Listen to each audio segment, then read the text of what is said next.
Olá, boa noite a todos. Estamos aguardando a geneticista, a grande geneticista Cláudia Thompson entrar. Tá, hoje o assunto, vamos falar de medicina translacional. O que acontece? O que seria a medicina translacional? Tá, antes de mais nada. Cláudia, pede autorização para entrar. Eu vi que você entrou, só clicar, pedir autorização. Boa noite, pessoal. Então, vamos lá. Enquanto eu aguardo a Cláudia pedir para que ela peça autorização para entrar, a gente vai explicando um pouco.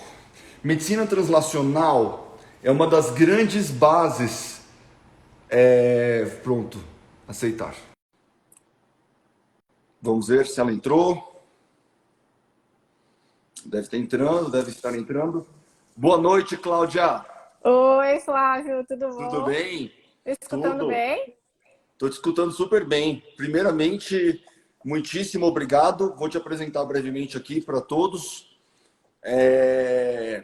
A Cláudia Thompson, a professora, a doutora Cláudia Thompson, PhD em genética e professora na área de genética da Universidade Federal de Ciências da Saúde de Porto Alegre e também faz parte do programa de pós-graduação da URGS, da Federal do Rio Grande do Sul. Só que ela está atuando atualmente, é uma das poucas pesquisadoras a atuar na Federal de Ciências da Saúde de Porto Alegre como professora pesquisando Covid, né? E a gente teve essa ideia de trazer a parte genética aqui, duas áreas, são duas pontas, né? A ponta clínica e a ponta do laboratório, porque elas se conversam. A medicina translacional é exatamente isso. Quando você tem achados observacionais dentro da população, igual nós encontramos homens com calvície, e você vai lá na ponta do laboratório, procura o porquê disso está acontecendo, se os achados no laboratório correspondem ao que você encontrou na clínica, e vice-versa também. Você encontra algum fato no laboratório, pode ser molecular, pode ser genético, e vê se isso acaba tendo repercussões clínicas. E nós teremos inúmeros exemplos disso, inclusive uma teoria que eu discuti com a Cláudia hoje mais cedo, que eu vou exemplificar ao final. Cláudia, é um prazer imenso estar com você aqui. Eu queria que você desse suas primeiras palavras e contasse um pouco para eles que, na verdade, nós vamos dividir a live, né? Essa primeira live vai ser um assunto espinhoso, vacinas, repercussões e Bastante evolução viral. espinhoso, né? Vamos lá, Vou cuidar, vou ver conte-nos. se eu vou conseguir caminhar na rua depois disso. Flávio, um prazer enorme estar aqui contigo hoje. A gente já se conhece há algum tempo, não é muito tempo, mas né, em época de pandemia é tudo bastante intenso, assim, né? O nosso trabalho estou bastante na clínica, também na área de pesquisa e como muitos sabem, eu estou vendo bastante gente entrando aqui, oi para todo mundo. Eu tenho atuado mais na parte molecular, né? Um pouco em epidemiologia também. A gente tem um estudo bastante grande que é considerado, né, o mais extenso, mais longo do mundo de acompanhamento na época, né, de prevalência da Covid-19 no município de Esteio, aqui no Rio Grande do Sul. E como todo mundo, né, em Covid, eu não era especialista em Covid, eu trabalhava mais com neuroinfecções e minha área toda é em genômica, a parte bem molecular. E por acaso, né, eu acabei entrando nessa área e hoje a Covid-19 é um dos meus principais temas de pesquisa, né? E a gente tem publicado bastante coisa a respeito. Bom, eu e o Flávio, nós conversamos bastante, a gente leu todas as questões, foi bem trabalhoso, né? Pegamos todas as questões, todas as perguntas foram catalogadas e separadas por temas. E nós resolvemos começar, então, a discutir aquele tema que gerou mais dúvida, né? O tema realmente campeão foi a temática vacinas.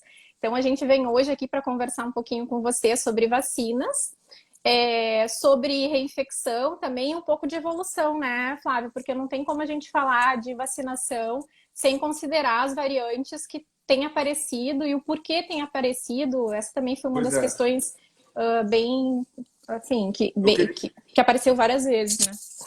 Cláudia, eu queria que primeiro você me resumisse quais são os tipos de vacinas, tá? E eu também depois quero comentar o porquê que importa sim saber quem é a fabricante e o tipo de vacina quando estamos falando de Covid. Então, bom, primeiro é interessante comentar alguns dados, né, Flávio? Depois complementa sobre isso. Sobre o esquema de vacinação, como é que está no nosso país, né? A gente tem cerca de 71, 72% que a gente diz com vacinação completa no Brasil, quando a gente considera, né, a população adulta e tal. Agora a gente entrou na fase da acima de 5 anos e a gente pode discutir depois mais para frente, quando entrar o tema crianças também, das autorizações que tinham sido solicitadas, né, e retiradas para crianças abaixo dessa faixa etária. E a gente tem também que considerar os boosters, né? O que são os boosters, né? São os reforços. Então, a gente classicamente tinha a Janssen lá uma dose, a gente tinha lá a Coronavac, Pfizer, AstraZeneca, 2 doses. E com o passar da pandemia, né, com a evolução da pandemia, começou a se falar em reforços, né? Então as variantes foram surgindo, novas variantes, e com elas, ao invés de a gente realizar isso, a gente estressa melhor depois, a gente realizar a atualização das plataformas vacinais, o que foi feito foi simplesmente, não, vamos pegar as vacinas que nós já temos e vamos dar reforços, e aí reforço foi para a terceira dose, depois agora tem uma discussão de quarta dose, e aí retrocederam, enfim. Bom, o que a gente pode dizer, né, sobre os tipos de vacina? Isso é um aspecto bastante importante. Só comentando, né, com relação aos reforços, tem esse dado, né, Flávio, a porcentagem da população aí que não entrou nesse... Tu tinha me mandado, né? Depois eu acho que tu comenta isso aí. Né? Uma parte Não, significativa. com certeza. Bom, isso aí é interessante, a gente vai comentar sobre os boosters, etc. Então, basicamente, a gente tem as vacinas que são diretamente pedaços dos microRNA, de RNA, né? Do RNA da vírus, que são a gente tem no Brasil a Pfizer e também existe a Moderna, né? Isso. Existem as de vetor viral, que são com adenovírus, né? Sim. Que no caso são a AstraZeneca e a Janssen. Isso. E você tem as que são de vírus, pode falar. Inativado, que no caso é a Coronavac, né? A Coronavac, a gente tem a plataforma que é a plataforma tradicional, a plataforma que sempre foi utilizada. A diferença para as demais é bastante importante, né? Se a gente for pensar, por exemplo, na Janssen, AstraZeneca, a Janssen, ela tem estudos, né, para vacina, para ebola, para HIV, para Zika vírus, né? São todas vacinas, como a gente sabe, que não é uma coisa assim. Funcionou. Exatamente, tá? Mas elas utilizam essa plataforma da Janssen, ela foi usada para, né, tem sido usada para o desenvolvimento dessas vacinas. Interessante que, assim como a AstraZeneca, elas são baseadas em adenovírus, né? Então, o que é importante a gente comentar sobre isso? A gente vai ter, então, o adenovírus, a gente vai ter lá dentro um pedaço de DNA. Isso é injetado, então, na pessoa em 2 doses, né? E entra, digamos, né, de maneira bem simplificada, para tentar explicar um pouquinho, isso entra na célula, tá? Se direciona até o núcleo, tá? É transformado lá, então, no processo de mRNA, daí o núcleo é onde tem o material genético, né? Isso, vai complementando aí, Vlad. E a gente tem no final disso a produção da proteína, tá? Qual que é a diferença da Pfizer? A Pfizer, ao invés de a gente ter um processo que vai passar pelo núcleo, a gente tem, né, no núcleo da célula, né, a gente tem um pedacinho de mRNA, que está, na verdade, carregando, na verdade é uma nanopartícula ali lipídica, porque o mRNA, que está carregando ali a spike, ele é muito instável, certo? A gente não conseguiria colocar ele direto assim, de qualquer maneira. Então, ele vem empacotado, basicamente é isso, ele vem empacotado, e aí com isso ele carreia, tá? Ele é feito. Só que assim, ó, interessante a gente pensar até como se dá essa produção, né? Como é que eu pego um pedacinho de material genético e vou pegar isso e vou injetar na pessoa? Então eu vou fazer uma pergunta, eu vou pular algumas perguntas que havíamos combinado de trazer direto essa pergunta. Quando você entra nos sites nos sites do FDA, no site da OMS, eles juram de pés juntos que não tem como o RNA virar parte do DNA ou ser incorporado ou ficar produzindo ad eterno, né? Que essa proteína, esse spike protein, que é o grande medo que todos têm, essa produção duraria algumas horas. Perguntas. Então, Primeira pergunta. Da onde eles tiraram essa informação de que dura algumas horas tão somente? Porque hoje, só na minha última pesquisa, eu já encontrei dados que vão muito, muito acima disso. Segundo ponto, quem garante, como que eles conseguem garantir que não tem aquele caminho, porque normalmente o caminho que a gente aprende na escola, né, é o DNA, que por transcrição vira RNA, que depois é traduzido para proteína. Quem disse que, por exemplo, como o HIV, não tem uma transcrição reversa do RNA para DNA? De fato, me conta se existe, se eles podem afirmar isso de forma veemente, com 100% de certeza de que não existe esse risco.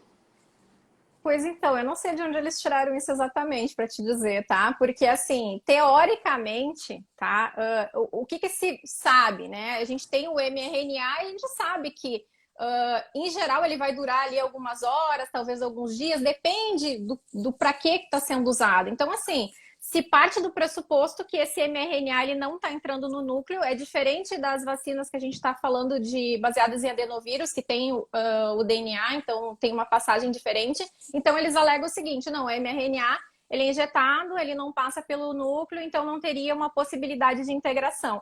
Só que se a gente for procurar na literatura, a gente sabe, por exemplo, que o genoma humano ele tem muitas regiões que são regiões repetitivas, tá?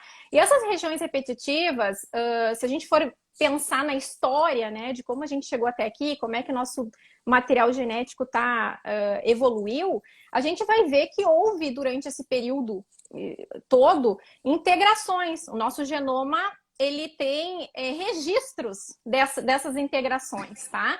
E o mais curioso, Flávio, é que tem um estudo que mostra que pacientes, tá, que tiveram Covid-19, quando eles analisam a sequência de letrinhas ali, né? A gente tem a célula, dentro da nossa célula tem o DNA, a gente tem o que a gente chama do genoma humano, e a gente pode sequenciar, descobrir quais são as sequências de letrinhas que a gente tem ali, tá?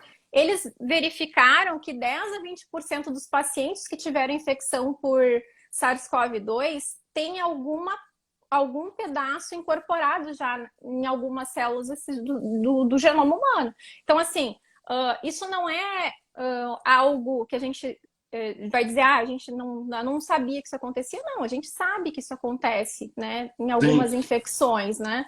Eu Isso acho que isso é uma coisa tem que conhecida. Mas isso a gente está falando de pacientes infectados. Agora, o que a gente pode verificar, saiu um estudo que é relativamente recente, tá? E inclusive eu te passei isso, mostrando in vitro que acontece essa incorporação. Como foi um estudo muito polêmico, ele está sendo agora reanalisado. Quando você entra lá na página, o artigo está publicado, diz assim, estamos reavaliando esse artigo, etc. Porque realmente, apesar de ter sido in vitro, trouxe uma preocupação enorme, né? Trouxe uma preocupação enorme. Eu tenho 2 comentários aí. Pode A falar. extrema dificuldade em publicar se for algo que não seja conveniente. Isso ficou explícito ao longo da pandemia, foi ficando cada vez mais. Então, se você tem alguma informação que não seja conveniente pro script, né? E isso não estou falando do ponto de vista conspiracionista, eu estou extremamente pé no chão, mas a gente vê grandíssimos nomes, desde a ciência básica até na medicina, na parte clínica, não conseguindo publicar quando há de vir alguma informação que seja inconveniente. Eu queria fazer um comentário, uma curiosidade, Claudia. Não sei se você... Depois, Flávio, deixa eu só pegar o gancho para não perder. Isso aqui foi tirado de um artigo de uma pessoa que trabalha há anos com isso, né? Com esse tipo de... tem uma afirmação que diz assim, não há evidência, né, para adenovírus estar envolvido, porque uma das perguntas foi em relação a câncer, né? Então a gente está falando aqui de tumorogênese. Diz assim que não há evidência, realmente a gente não encontra nenhum artigo. Mas essa possibilidade, está escrito no artigo, não pode ser categoricamente excluída, em particular para as vacinas baseadas em adenovírus, né? E depois, a outra coisa que ele fala aqui é que o DNA não iria integrar, ter integração no DNA E ele fala, não existe evidência sólida para essa interpretação. Então, isso aqui é um artigo científico publicado, né, onde é feita uma longa revisão a respeito disso. A gente está falando isso e não é para apavorar ninguém, tá? Até porque quem se infecta com vários tipos de doenças virais, a gente sabe que existe essa possibilidade. Não quer dizer que vá acontecer. Mas aí, como eu te disse, eu trouxe um dado aqui mostrando, né, que em pacientes infectados com Covid-19 tinha uma porcentagem aí em que se encontrava isso no genoma. Então, eu acho assim, não dá para ser categórico, né? Eu não sei por que a gente não pode ter esse tipo de discussão. Para mim é uma discussão científica, técnico-científica tranquila, e existe plausibilidade biológica alguma, e enquanto não se demonstrar por A mais B que isso não acontece nunca, não sei por que eu não posso discutir sobre esse tema. Isso não quer dizer que eu seja contra vacinas de maneira nenhuma. Não, pelo amor de Deus. A gente é sempre super a favor. Pô, tem uma pessoa, Orlando, ali, que a gente fez diagnóstico de tromboembolismo. A gente pode comentar na próxima live sobre a terapêutica. Então, assim, uma das grandes questões que chama atenção na pandemia é a busca pela não transparência, né? Então, existe uma ridicularização de quem quer que venha questionar. E questionar não é negar. Só que o que causa estranheza para qualquer pessoa com bom senso é por que existe essa luta contra a transparência? O que pode haver de errado? E isso acaba gerando mais hesitação do que a próprios eventuais efeitos negativos. A gente espera de verdade, eu espero que não tenha nada de negativo aí no futuro, né? Outro ponto, eu só queria comentar uma coisa, como a gente não entende nada de genética ainda, entre aspas, em 2015, teve um homem que recebeu transplante de medula óssea. Ele foi ter filho alguns anos depois, isso é relato, tá? Isso é fato, isso é publicado. O filho não era dele, o DNA não era do pai, o DNA era do doador da medula óssea. Nossa, então, esse eu não vi. É muito louco isso. Então, isso é uma curiosidade, porque, assim, para vocês verem como não dá para afirmar de forma categórica, existem muitos segredos ainda. Existem muitos...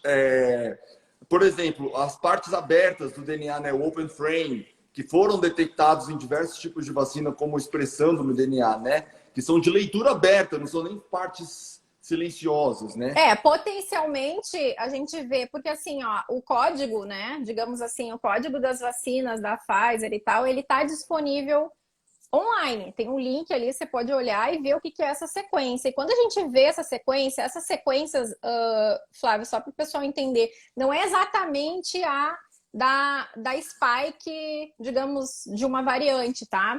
Para poder fazer a vacina, você tem que otimizar, porque assim, ó, ok, eu vou lá colocar o mRNA e eu tenho que garantir que esse mRNA vai produzir de fato uma proteína em uma quantidade adequada, que não tenha um overexpression, né? Que não tenha uma expressão exagerada, até para não causar, sei lá, questões inflamatórias e sei lá mais o que em termos clínicos, mas que seja suficiente. Então, para isso, eles fazem otimização desse código.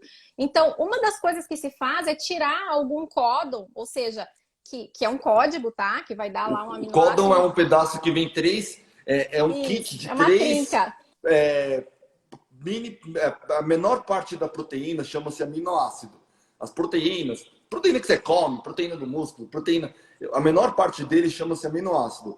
O códon é uma combinação de três, uma sequência, né? Isso. E a gente sabe que tem alguns que são mais raros, tá, Flávio? Então, o que eles têm que fazer? Um dos passos para otimizar, para poder fazer a vacina, é você trocar esses códons raros por algum que seja mais frequente. Então, é feita uma engenharia genética nesse código, né? Não é exatamente igual. Então, tem uma série de otimizações que são realizadas para que no resultado se tenha uma expressão adequada da proteína ali nos locais, que fica basicamente ali músculo, sistema linfático, né? Que é onde a gente vai ter a expressão imediata, assim, da proteína. A gente tem uma pergunta aqui feita pelo pessoal. Eu quero começar as nossas perguntas, tá?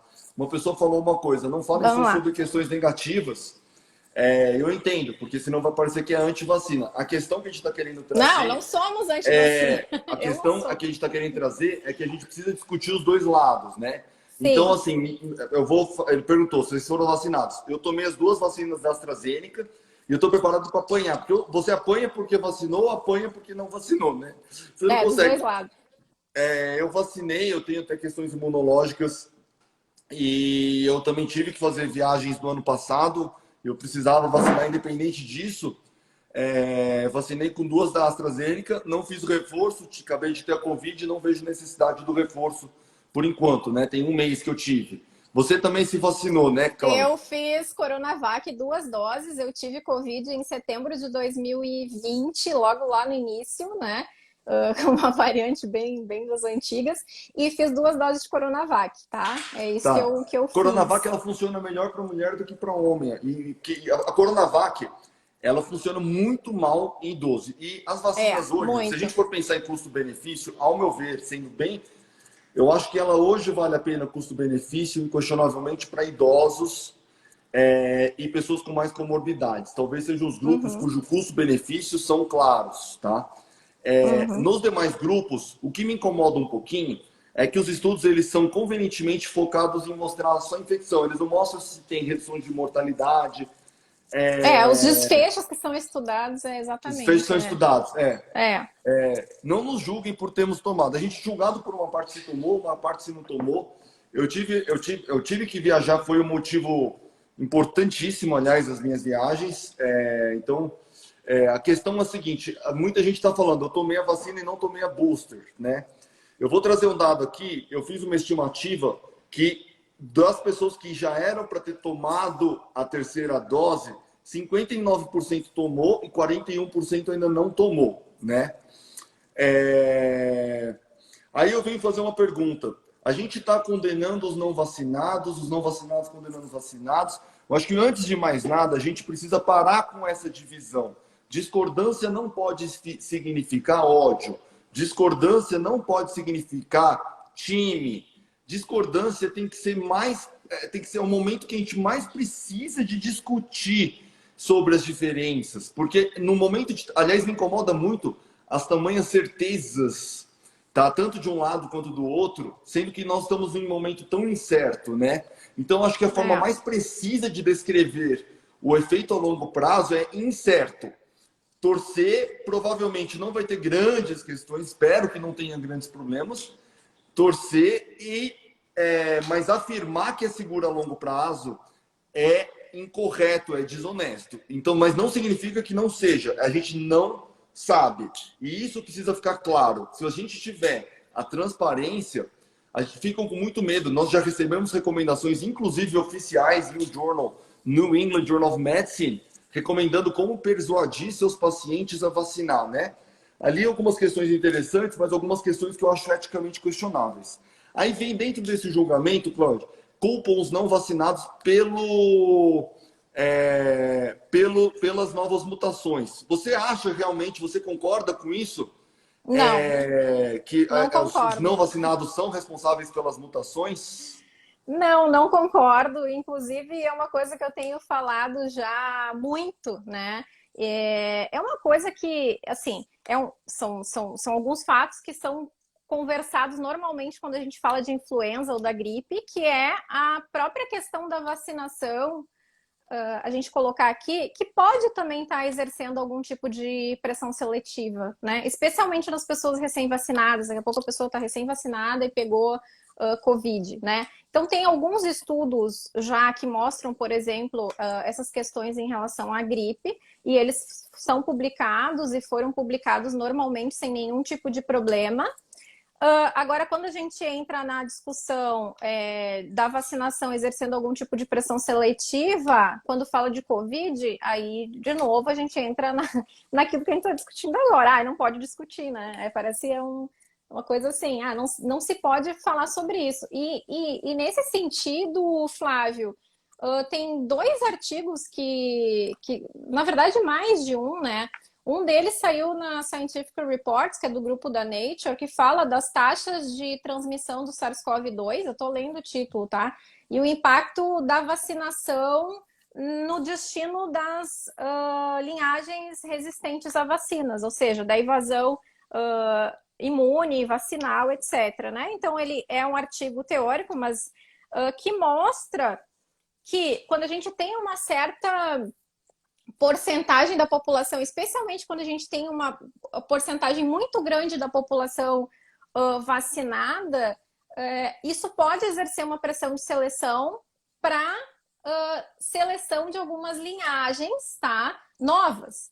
Então, o que acontece? A mutação é um evento totalmente aleatório, certo? Não tem direcionalidade. Acontece a mutação. Agora, se essa mutação vai permanecer ou não, né?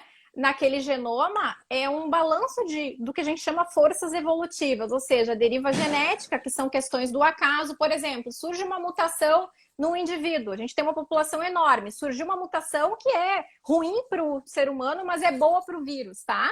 Só que tem meia dúzia de cabeça ali com essa mutação, né? Que tem um vírus com essa mutação. Qual vai ser o provável destino em termos de genética populacional daquilo ali? Vai ser extinção.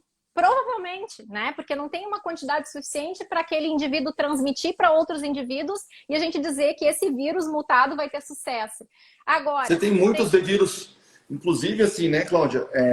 Só trazendo a linguagem assim, a gente já tem, sim, na verdade, centenas de tipos de SARS-CoV-2 já detectados, mas a maior parte, ao que eu sei, não teve sucesso, né? Parou em uma pessoa ou em um grupo pequeno, né?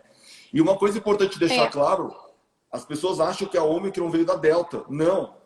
A Ômicron, ela tem muitas mutações que nenhuma outra tem, e várias mutações que a Delta tem e outras mutações que a Gama tem, a Ômicron não tem. Tem a tal da E484K, mas se a gente começar a falar nome de mutação aqui... eu acho que não precisa entrar em tanto detalhe, mas assim, Flávio, o que tu falou é muito interessante, o que a gente observa, se vai fazer uma análise evolutiva, a gente vê aquelas arvorezinhas, né? De repente tem pessoas que me seguem aqui, devem ver, que vez ou outra eu posto no Instagram, no Twitter, aquelas árvores filogenéticas. Na verdade, nada mais é do que mostrar quem é parente de quem, tá? Se a gente for fazer uma análise desse tipo, a gente vai ver que tem o SARS-CoV-2, ele tem um padrão de evoluir que é diferente do que acontece na gripe, tá? É um padrão diferente.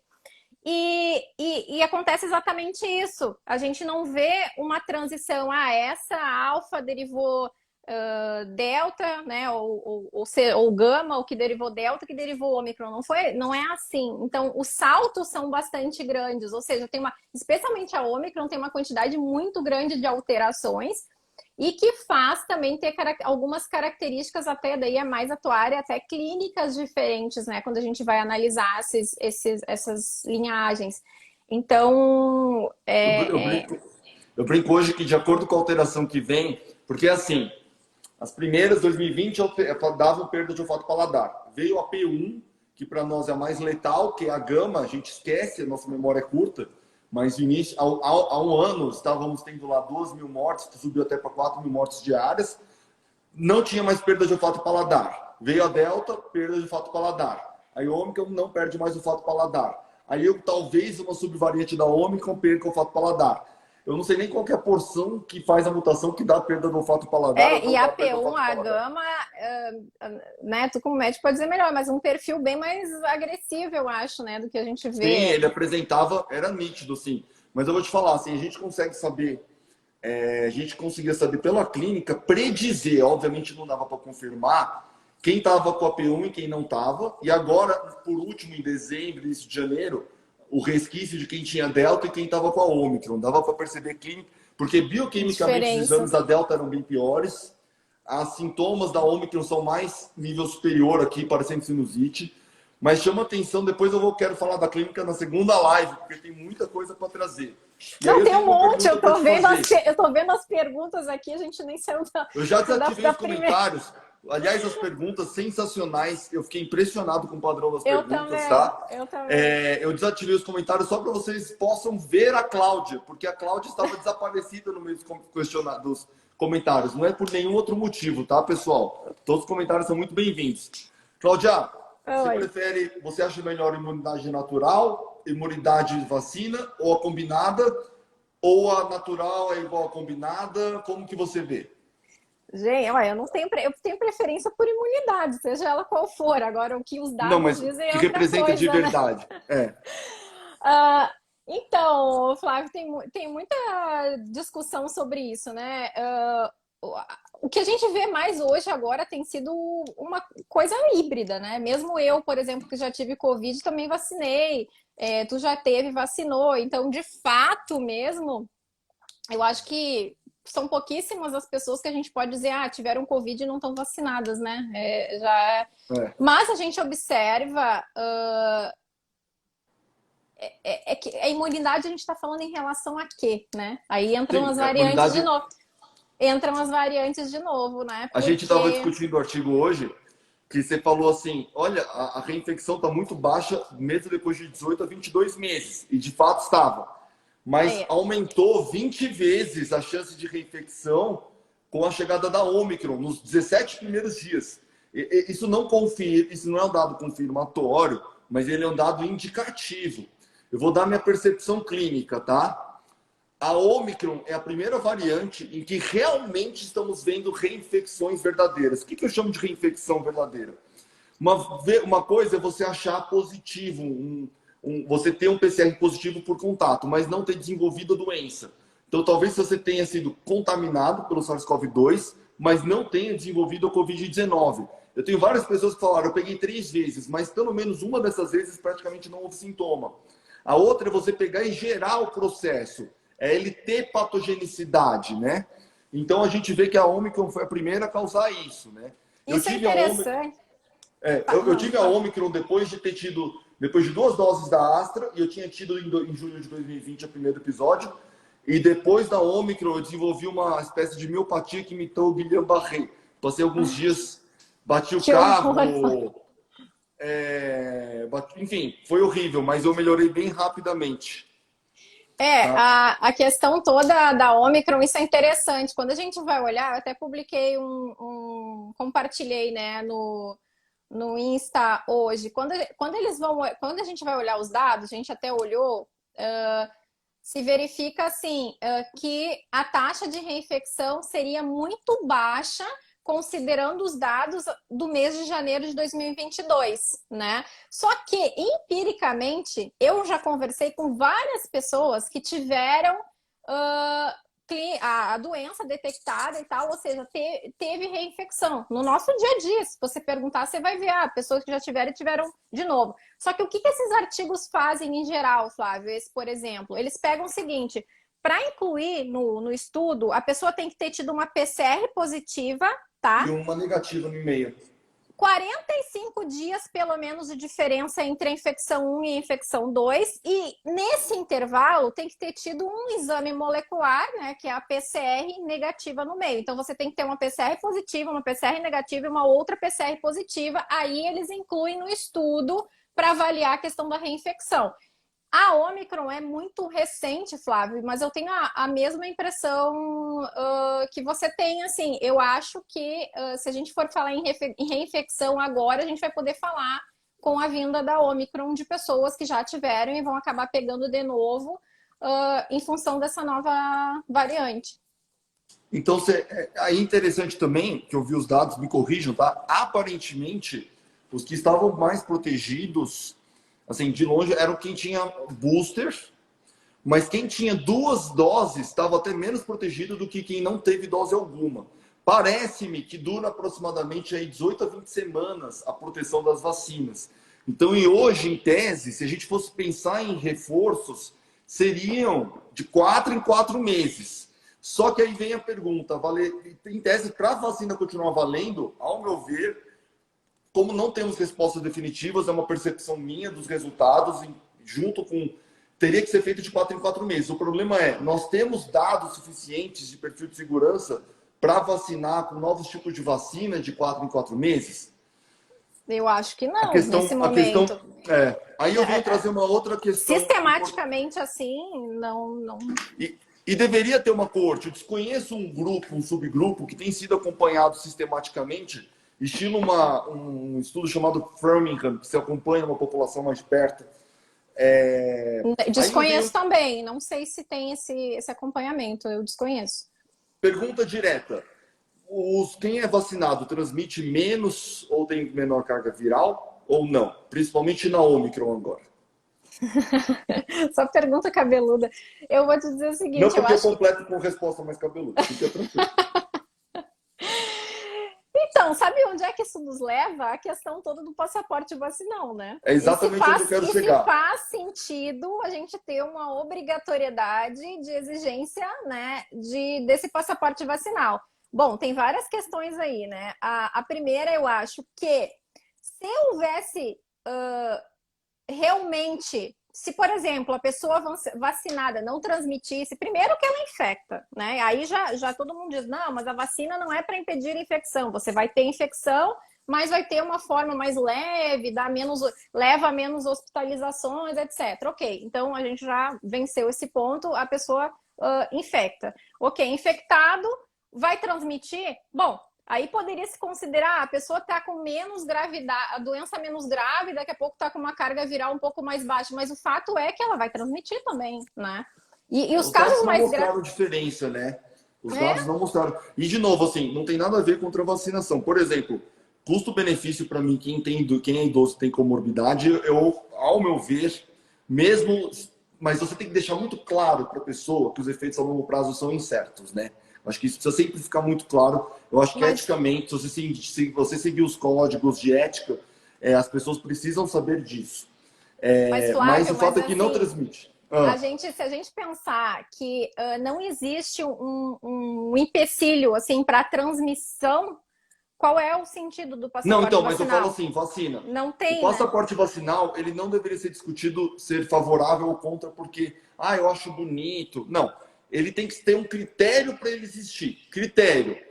Você teria que ter um benefício coletivo devido ao custo social que ele traz. Benefício coletivo seria uma redução da transmissão. Nós temos evidência do oposto, né? De que ele não funciona e que ele pode até especulativamente incentivar. Vide todos os cruzeiros com surtos de Covid, pessoas com PCR e passaporte vacinal. Então, assim, o passaporte vacinal tem um custo elevadíssimo social, ele torna uma sociedade segregada, porque a gente não pode julgar as pessoas que não vacinaram. Existem motivos para elas não terem vacinadas. A não transparência estimula a não vacinação, ao meu ver, tá? Eu tenho orgulho de falar que nós somos entre os únicos pesquisadores do mundo que temos os dados crus completos em nível de paciente por paciente não identificado, públicos para qualquer auditoria externa. E eu desafio todas as pesquisas com vacinas e com as drogas patenteadas da Big Pharma a fazerem o mesmo. Eles não publicam.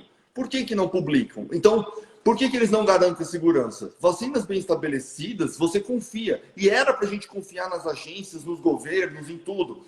A gente não está podendo confiar porque a gente está recebendo surpresas.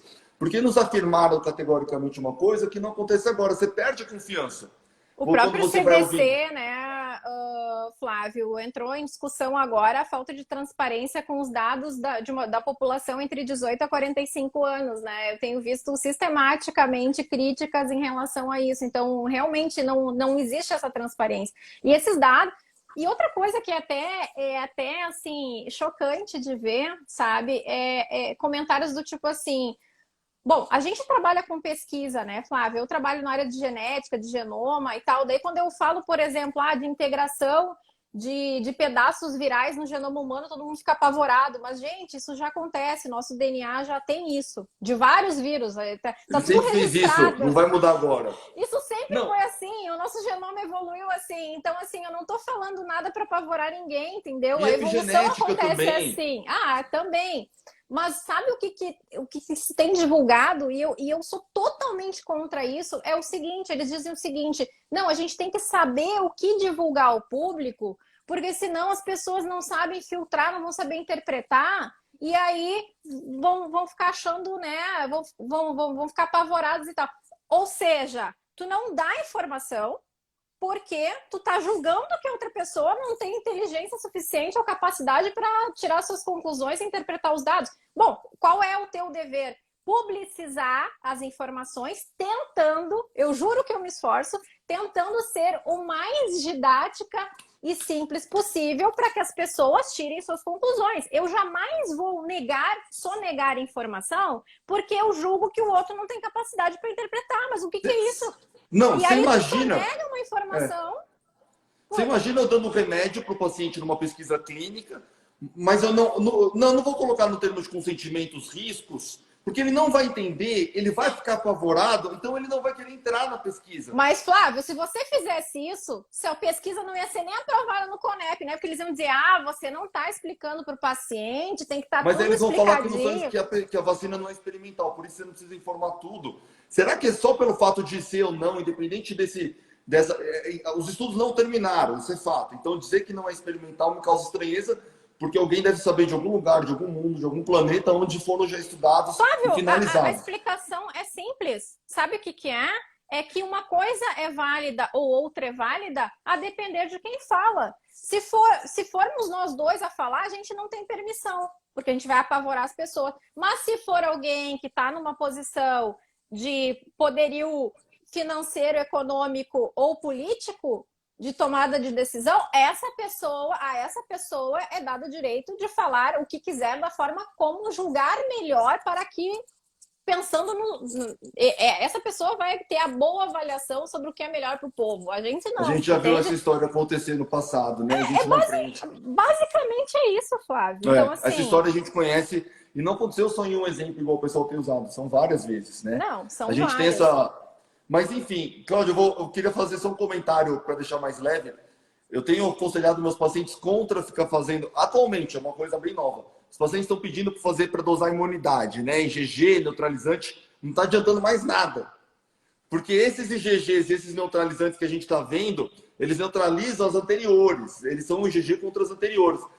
Parece que eles não têm muita validade para a questão da Ômicron. Então, pode vir positivo, que dificilmente ele vai pegar as anteriores, não a Ômicron. E eu estou falando isso até da minha própria prática clínica.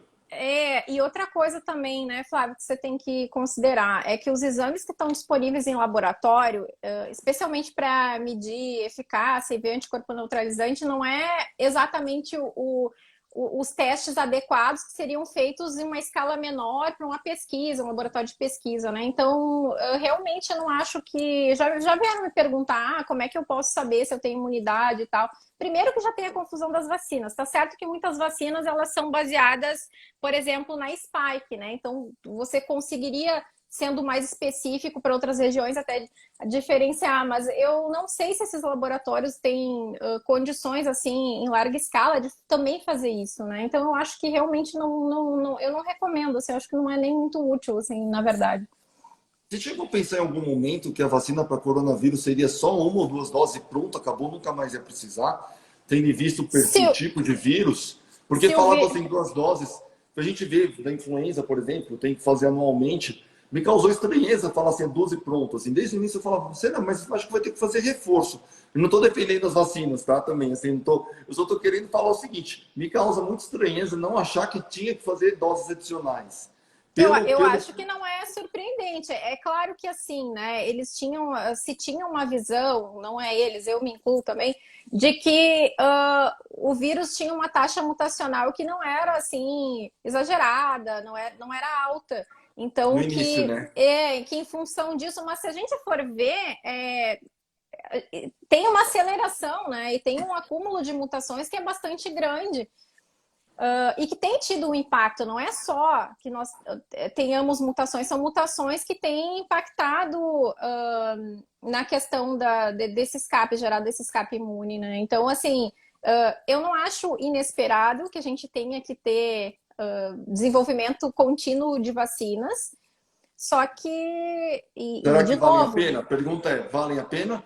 Ou devido à alta velocidade... Aí vem uma pergunta, o vírus começou a mudar de repente mais no segundo ano do que no primeiro, né? Sim. A gente viu uma velocidade exponencial na mudança. Será que essa velocidade exponencial... diversificação, né? Uma diversificação grande. Será que essa diversificação foi por exposição ao início da vacinação? Ou será também porque foi diretamente proporcional com o número de casos, que também aumentou exponencialmente?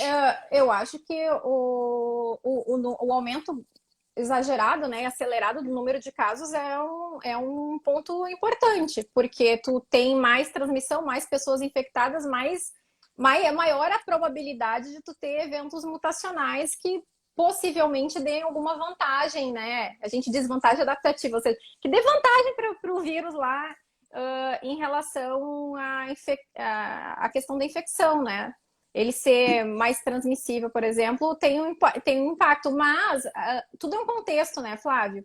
Sim, De novo eu coloco, o que a gente sabe, por exemplo, que pacientes imunocomprometidos, aquele paciente que fica muito tempo com a infecção, a gente tem que, nesse paciente, começar a pensar não só na questão dele transmitir para alguém, mas em como se dá a evolução dentro desse próprio paciente, né? Se o paciente fica muito tempo infectado, o vírus está dentro desse paciente se multiplicando.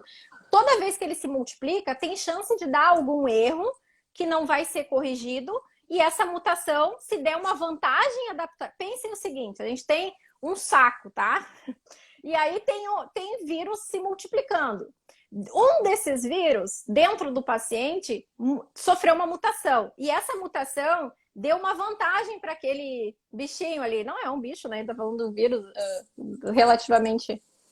Tem um genoma aí que é mais ou menos 30 mil. Mas assim, essa mutação, se der vantagem, o que vai acontecer com esse carinha na população? Ele vai se multiplicar mais do que os outros, vai deixar mais prole, né? Vai deixar mais eles cópia competem. Eles competem. Ele vai, daqui a pouco, suplantar os demais. Então, é assim que acontece. Então, dentro de um paciente que fica muito tempo infectado, tu tem muita possibilidade para eventos mutacionais e, uma vez isso acontecendo, isso se fixar, né, naquela Isso população. já foi demonstrado em um paciente, né? Já, inclusive em tratamento com plasma convalescente. Convalescente, né? Tá. Não, perfeito. Eu queria chegar, como a gente tem o tempo limitado, Cláudio, eu queria trazer um assunto muito tranquilo também, que é a vacinação em crianças. Muito tranquilo, realmente. Eu vou trazer a seguinte explanação, tá? A mãe, eu vou inverter até. O pai quer dar vacina de qualquer maneira, porque a melhor vacina é vacina no braço. Talvez não tenha olhado os dados custo-benefício. A mãe acha que é um crime, que ela vai ter certeza que a criança vai desenvolver algum distúrbio nos anos seguintes. Os dois são separados. Que sugestão você daria? Entre em acordo. Mas, se não entrar em acordo, certamente um vai judicializar. Aí eu quero trazer a Coronavac. Para vacinar... Se tiver que escolher uma, vamos lá. Eles têm que entrar no acordo. O pai quer Pfizer, que acha bonito, não sei o quê, e tem, né, vem chique, né? E já usou muito da Pfizer para uma outra função, inclusive para fazer o filho no passado, né? Um azulzinho da Pfizer. Aí o outro, ela não quer. Que acordo? Como que você recomendaria? Qual aconselhamento você daria? Mas assim, sem tomar partido. Você não precisa falar faz, não faz. Não, mas eu até falo. Se fosse meu filho pequeno, eu não vacinaria nesse momento. Eu já falo claramente isso. Mas, porque tem dados insuficientes. Exatamente, é por isso. Mas, não que vai ter alguma coisa, necessariamente. Exato. Eu esperaria dados mais sólidos, etc. Né? E você acha que a Coronavac tem menos risco de trazer problemas a longo prazo do que a Pfizer? Se eu tivesse que escolher, eu daria, e fosse obrigada, eu daria a Coronavac. Eu também preferiria a Coronavac, porque aí eu queria só que você comentasse assim, que a Coronavac, a chance dela trazer esse tipo de problema genético é em tese menor, né? A Coronavac é uma plataforma tradicional de vírus inativado. A gente já tem vários exemplos de vacinas nesse sentido, então seria a minha escolha por esses motivos. Eu daria para a vacina numa comorbidade específica, que é a hiperplasia adrenal congênita. Aí eu queria comentar um dado muito importante, Cláudio. Ao meu ver, para você ver como a ciência, como as coisas estão dissociadas. Bebês entre 0 e 1 ano têm um risco muito maior de desfechos ruins, como morte, do que crianças entre 1 e 10 anos. Isso existe uma explicação na endocrinologia. Isso corresponde aos dados, não só a questão de maturidade, porque a imaturidade no sistema imunológico não justifica essa diferença toda. Mas o que justifica é que essas crianças com menos de um ano, elas têm hormônios sexuais presentes. Tá? Elas têm o que a gente pode chamar de mini puberdade. E esses hormônios expressam QTMPRSS2, que é a proteína que prima o vírus, que prepara o vírus para entrar pela outra que chama ECA2. Então, 80% a 90% dele depende do TMPRSS2 para entrar, o que pode justificar. Por outro lado, Então, assim, eu não entendi por que, que a gente não fez pesquisa num grupo de risco maior, que seria entre 0 e 1 ano, do que as crianças entre 1 e 10 anos. Estou jogando aberto. Se fosse para fazer pesquisa, eu pensaria primeiro em quem tem mais risco, né? Em vez de sair pensando só em faixa etária, em idealismo. Só que na Omicron, aí eu quero até te fazer uma pergunta. A gente está vendo muita informação de criança ficando mal, hospitalizada, piorando. É porque a mídia Até o vai governo do cortar... estado tem divulgado isso também, né? No aumento de Então, mas hospitalização. Aqui no Rio Grande do Sul. eu vejo pelos dois lados. Tem a coincidência com a questão da pressão para vacinação infantil, mas tem uma outra questão, uma outra hipótese, Cláudia, que é que essa vacina, que a Omicron, ela mudou a forma dela entrar na célula. Então, antes, todas as outras variantes anteriores, ela entrava através de acoplamento no ECA2, depois de ser preparada pela TMPRSS2, né? A Omicron não entra, tá? Tanto que quando você põe lá dentro da célula um inibidor desse TMPRSS2, que é o camostat ou nefamostat, em todas as outras, delta, gama, você quase zera a entrada do vírus. Para a Omicron, você não afeta. A Omicron, ela entra muito mais por endocitose, quase que uma entrada direta e ou mediada por ECA2 e catepsina K. Tanto que, e essa entrada já não é tão dependente de hormônios. Será que é por isso que a Omicron não tem predileção por idade? Ou será que os dados... Esses são questionamentos que você não precisa nem responder. Não, Isso são hipóteses que eu estou trazendo. Nem sei te Não, mas eu responder. acho que a gente não tem a resposta ainda. Eu acho que são acho hipóteses. A minha hipótese para justificar a não mais predileção de gravidade de acordo com a idade, tá? Mas falando isso, a hiperplasia adrenal congênita é a falta de uma enzima nas glândulas adrenais, causando um excesso de hormônios, tá? Androgênicos, tá? Então tem... E eu queria aproveitar para comentar, assim que eu comentei com você mais cedo, uma hipótese que eu trouxe, né? Do motivo pelas quais a gente tem tanta miocardite em homens jovens e também morte súbita em homens, tá? A minha hipótese, que hoje eu comecei a formular... E é importante colocar que tem várias demonstrações disso na literatura, né? Não é uma coisa exato. que o Flávio está Então, assim, falando... A questão da miocardite, e outra coisa, ela também pode ser causada pelo vírus também, pela própria Covid, né? Então, qual que é a hipótese, Cláudia, que eu trouxe? Que essa miocardite, eu vou falar hipótese, não é comprovação, tá? Hipótese, gente, é hipótese científica. Teve uma autópsia com 2 meninos que tiveram miocardite e faleceram nos Estados Unidos. Eles viram que essa miocardite, que é a inflamação do músculo do coração, não foi uma miocardite normal. Foi uma miocardite causada por catecolaminas. Catecolaminas são os hormônios adrenalina, noradrenalina e dopamina. Mas não são as catecolaminas que são produzidas, que são usadas como neurotransmissores no cérebro. São as que estão circulando no corpo. Tá, informação número 1. Ficou bem claro que parece até uma síndrome do coração partido, Takotsubo, que é um infarto branco, que a pessoa não tem nada de... Ela não tem artéria, problema nas coronárias, que são as artérias do coração, mas ela faz um espasmo, o músculo fecha assim, fecha tudo, espasmo por excesso dessas catecolaminas, que são a noradrenalina, adrenalina, e a pessoa realmente faz um infarto, entre aspas, normalmente mulher. Mas nesse caso são homens, então eles fazem parecendo uma miocardite induzida por catecolaminas. Aí a gente vem no segundo passo. Os dados têm mostrado que o RNA do SARS-CoV-2, a spike, são hipercaptados pelas células produtoras de catecolaminas na medula das glândulas adrenais, também chamadas de glândulas suprarrenais, ou seja, que estão acima do rim. As glândulas adrenais são as glândulas responsáveis pela resposta de fuga ou luta. Então você tem o cortisol, que é produzido sob estresse, e a adrenalina e noradrenalina também, que é produzida sob estresse. Elas são de partes diferentes dessa glândula, mas elas têm uma resposta em comum. E aí a gente tem também que os atletas têm mais catecolaminas que os não atletas, tá? Mas isso tu comentou, tu tem observado sobre isso na tua Não, então, eu comprovei no meu próprio doutorado, no minha própria tese de doutorado, isso é publicado, eu mostrei que as catecolaminas, mesmo em repouso, noturnas, durante a produção, durante 12 horas noturnas, eu não estou falando nem na metabolização. A metabolização das catecolaminas, elas viram uma coisa chamada metanefrinas, tá? Não é nem nessas metanefrinas, estou falando das catecolaminas ativas, elas são mais altas em atletas do que não atletas. Vem junto com isso, com essa captação muito intensa do RNA viral nas células da adrenal que produzem adrenalina e noradrenalina. Aí você pega essa questão da miocardite causada por catecolaminas. E a gente sabe que o tumor que produz catecolaminas, chamado de feoclomocitoma, dá muita miocardite, muito parecida com essa miocardite da vacina. Então, ao meu ver, as catecolaminas são a grande ponte para justificar essas alterações relacionadas às vacinas e também, possivelmente, ao vírus.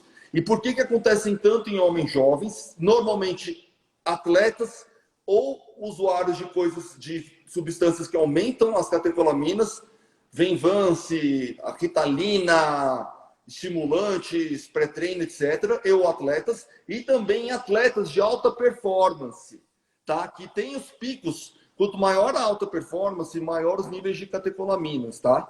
Então, assim, é muita coincidência. Então, a gente tem uma plausibilidade encontrada em autópsia, você tem uma plausibilidade também da localização da preferência. Isso foi em 2 casos só, Flávio. Não, mas então, eu encontrei outras autópsias mostrando a mesma coisa. Eles não entendi. concluíram que era induzido por catecolamina, então na Coreia do Sul também, mas os achados anatomopatológicos foram idênticos, tá? Então, assim, não tem como distinguir, não foram clássicos, não foi miocardite, mas é mais que o suficiente para se gerar a hipótese das catecolaminas. Então, assim, para que isso? Qual o objetivo? Talvez existam tratamentos preventivos, talvez grupos de risco. O objetivo não é parar a vacinação, o objetivo é a gente aprender o que está acontecendo. Então, assim, e pode ter uma correlação com os hormônios masculinos. E fazer uma recomendação, mais personalizada, né? Exato, do tipo exatamente. de vacinação. Exatamente. Dependendo Então, por recomendação médica. A gente precisa ter uma liberdade para observação científica, para gerar hipótese, para pesquisar. A gente não pode ter nenhum tipo de cerceamento disso daí, né? Então, Cláudia, você acredita que vai dar câncer, que vai dar, ou é incerto, ao seu ver? Não, eu acho que a gente não tem dado nenhum na literatura nesse sentido. O que existem são algumas questões do ponto de vista teórico, né, em termos biológicos, do que é possível ou não de acontecer com base em exemplos outros, né? Mas não tem nada relacionado a isso na literatura, é importante deixar claro. Não tem nenhuma relação, porque foi uma das questões que nos fizeram, né? Se havia alguma relação entre vacinas e câncer, eu não sei. Eu escutei várias pessoas Mas eu preciso fazer um comentário. Passa. Reativação ou exacerbação de doenças autoimunes ou inflamatórias. Isso tem sido muito comum.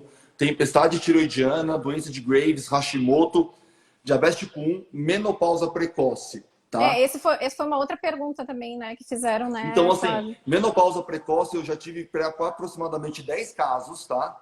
Que não coincidiram com a Covid, mas coincidiram com a vacina, 1 a 2 meses depois, que não foi... Menopausa, você precisa de 1 ano sem menstruar, mas bioquimicamente se apresentaram com menopausa. Desses, um caso foi reversível, reverteu depois, o restante eu ainda estou em acompanhamento. Mas eu já tive pelo menos uns 15 casos de tiroidite depois... Eu tive foram 6 casos de tiroidite pós-Covid e 7, 8 casos, é porque eu não contabulei certinho, pós-vacinal. E eu tenho 1 ou 2 casos que a gente tem porque é mentira dizer que não existe aumento de risco de infecção nos 14 dias seguintes da vacina. Tanto que os estudos, assim que eles detectaram isso, e eram estudos duplo cego, então não tinha nem a questão de comportamento, porque a pessoa sabia que estava com vacina ou não. Eles pararam de medir os 14 dias, então gerou um fluxo, um buraco negro nos 14 dias seguintes, né, da vacinação. Eles simplesmente jogam fora os dados que eles não estão a fim de mostrar. Você não vê dessa forma, mas... Sim, isso a gente tem isso o tempo inteiro, eu acho. E tem piora do sistema imunológico. Entra de novo naquela questão da falta de transparência e tudo mais, né? A gente tem que encerrar. Essa é a primeira de várias, já? tá? Senão vai acabar, porque é 1 hora de live. Senão o Instagram, além de fechar a gente aqui, eles vão não vamos deixar a gente salvar a live, tá? Tá bem. Essa é a primeira. Depois a gente pode terminar isso aqui. Eu quero comentar as reações adversas que dá mais em mulher do que em homem do curto prazo, das de RNA, mas o longo prazo inverte. Na próxima, a gente vai falar sobre as questões de medicamentos, se eles funcionam para as variantes, quais funcionam, o que a gente pode esperar para o futuro em relação a isso, medidas de saúde pública. Eu já quero só deixar uma opinião. Nós temos dados suficientes para não manter mais a obrigatoriedade vacinal, a obrigatoriedade de máscara e de isolamento social. Tá? Ao meu ver, já passamos da hora de liberar de todas as medidas restritivas, tá? Tanto de social, quanto máscara, quanto vacina. Não é obrigar a não usar, não é proibir de usar. Então, algumas pessoas podem usar, talvez ter áreas de uso, alguns locais mais próximos que você pode usar, outros que você, às vezes, alguma área específica onde a pessoa ali é o uso obrigatório, você pode criar. Mas, assim, está na hora, a liberdade, o custo da liberdade está sendo muito alto para o benefício que já não se mostra mais presente, tá? Eu estou sendo muito direto. E o que você está falando aqui não é novidade no mundo, né? Tem vários países que estão caminhando para isso agora, né? Então, acho que está na hora do Brasil acordar e que isso em nada tem a ver com ser contra a vacina, a favor de vacina, tá? Até porque eu sou dos mais... Eu sou, assim, para mim, tudo que vier, e eu acho que a vacina salvou muitas vidas, principalmente na faixa etária mais idosa, nos outros países, salvou sim. Mas eu sou a favor de tudo que possa vir ajudar e não sair selecionando de acordo com os interesses, que é o que nós temos visto. E na próxima a gente vai falar sobre isso, a gente vai falar sobre outros temas também relacionados à Covid e o que vai ser o futuro, e também vamos falar de pós-Covid, tá? Muito Cláudia, assunto. muitíssimo obrigado, tá? Foi grande ótimo, beijo. Flávio. Foi excelente. Obrigada. A próxima nós vamos Foi. definir a data e divulgar, tá? Não vamos Tá demorar bem. muito, prometemos. Um beijo Beijos. grande para ti e para todo mundo que acompanhou. Tchau, Um tchau. beijo, tchau, tchau.